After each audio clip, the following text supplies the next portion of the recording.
News Tamil கழுகு. வேளச்சேரி சட்டமன்ற தொகுதி ஸ்டார் தொகுதியா மாறப்போகுதுங்கிறாங்க. தவேக தலைவர் வேளச்சேரியில போட்டி போட முடிவெடுத்து அதுக்கான வேலைகளை பார்க்க சொல்லியிருக்காராம்.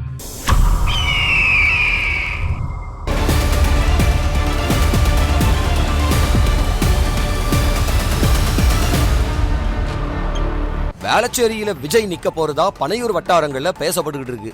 வடமாவட்ட தொகுதிகளில் நிக்கிற முடிவில் இருந்த விஜய் தமிழ்நாட்டில் இருக்கிற சில தொகுதிகளோட புள்ளி விவரங்களை பார்த்துட்டு வேளச்சேரியை டிக் அடிச்சிருக்காராம்.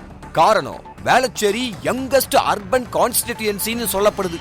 அதாவது இந்த சட்டமன்ற தொகுதியில தான் அதிகமான முதல் தலைமுறை வாக்காளர்கள், ஐடி ஊழியர்கள், தமிழர்கள் அல்லாத நகரவாசிகள் அதிகம் இருக்காங்களாம். சென்னைக்குள்ளேயே தொகுதி இருக்கிறதுனால பிரச்சாரத்துக்கும் வசதியா இருக்கும்னு யோசிக்கிறாராம் விஜய். ஆனா விஜய் வேளச்சேரியை தேர்ந்தெடுக்கிறதுக்கு முன்னாடியே அந்த தொகுதியை பாஜகவுக்கு அதிமுக ஒதுக்கி இருக்கிறதா சொல்லப்படுது. 2021 காங்கிரசுக்கு ஒதுக்கப்பட்ட வேளச்சேரியில திமுகவே போட்டியிட முடிவு செஞ்சிருக்கான்.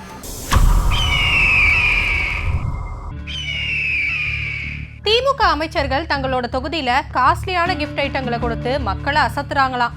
இதனால முதல்ல மிரண்ட அதிமுக முன்னாள் அமைச்சர்கள் இப்போ அவங்களும் பரிசு பொருட்களை கொடுக்க முடிவெடுத்திருக்கிறதா சொல்றாங்க.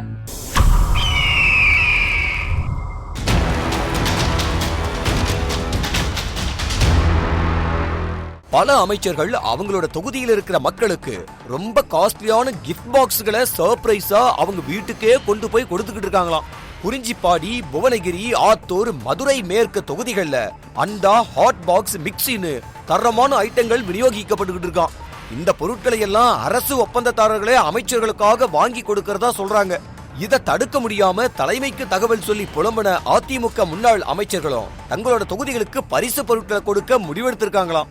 தேர்தல் நடத்தை விதிகள் அமலுக்கு வர்றதுக்குள்ள மொத்த தொகுதிகளுக்கும் பரிசு பொருட்களை விநியோகிக்கிற முடிவுல திமுக அமைச்சர்கள் இருக்கிற நிலையில அதிமுகவில ராஜன் செல்லப்பா, ஆர்பி உதயகுமார்னு சில பேரு பரிசு பொருட்களை வாங்கி கொடுக்க துவங்கி இருக்கிறதா சொல்றாங்க.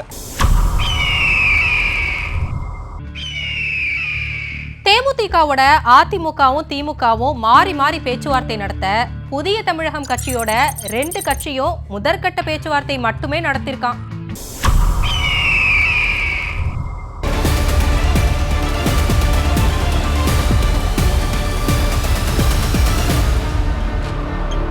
இரட்டை இலக்கத்தல தொகுதிகளை கேட்டுக்கிட்டு இருந்த தேமுதிகவுக்கு அதிமுக, திமுகன்னு 2 கட்சிகளுமே ஒற்றை இலக்கத்துல மட்டுமே தொகுதிகளை கொடுக்க முடியும்னோ ஒரு ராஜ்யசபா சீட்டு தர்றோம்னு சொன்ன நிலையில இறங்கி வராம இருந்த தேமுதிக இப்ப ஒற்றை இலக்கத்துக்கு சம்மதிச்சிருக்குன்னு சொல்றவங்க தேமுதிக எதிர்பார்க்கிற இன்னொரு விஷயத்துக்காக இழுப்பறி நீடிச்சுக்கிட்டு இருக்குன்னு சொல்றாங்க. இப்போதைக்கு தேமுதிக திமுக பக்கம் போக வாய்ப்பு இருக்காம். தேமுதிக மாதிரியே கூட்டணி முடிவை அறிவிக்காம இருக்கிற இன்னொரு கட்சி புதிய தமிழகம். இந்த கட்சியோட அதிமுக முதற்கட்டமா பேச்சுவார்த்தை நடத்தி ஒற்றை இலக்க எண்ணிக்கைய சொல்லி இருக்கான். தென் மாவட்டங்கள்ல வலுவாவும் பல தொகுதிகள்ல கணிசமான வாக்குகளை நிரூபிச்ச புள்ளி விவரங்களை முன்ன வச்சுக்கிட்டு 10 தொகுதிகளை கேக்குதான் புதிய தமிழகம். தொகுதிகள் குறைக்கப்பட்ட ஒரு ராஜ்யசபா சீட்டு கேட்கிற முடிவிலையும் இருக்காராம் டாக்டர் கிருஷ்ணசாமி. முதல் தேர்தல்ல மகன் நினைச்சதை சாதிக்கணும்னு விஜயின் நீலாங்கரை வீட்டுல சிறப்பு பூஜை செஞ்சிருக்காங்களாம் விஜயோட அம்மா ஷோபா.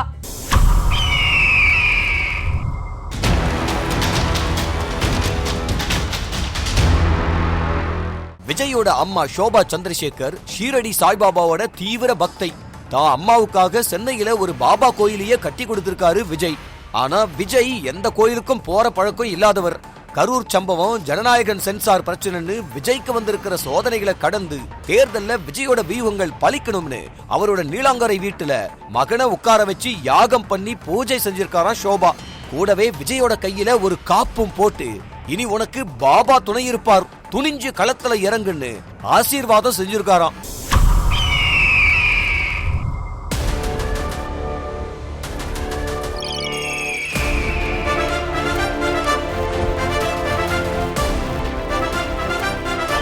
நியூஸ் தமிழ் கழுகு.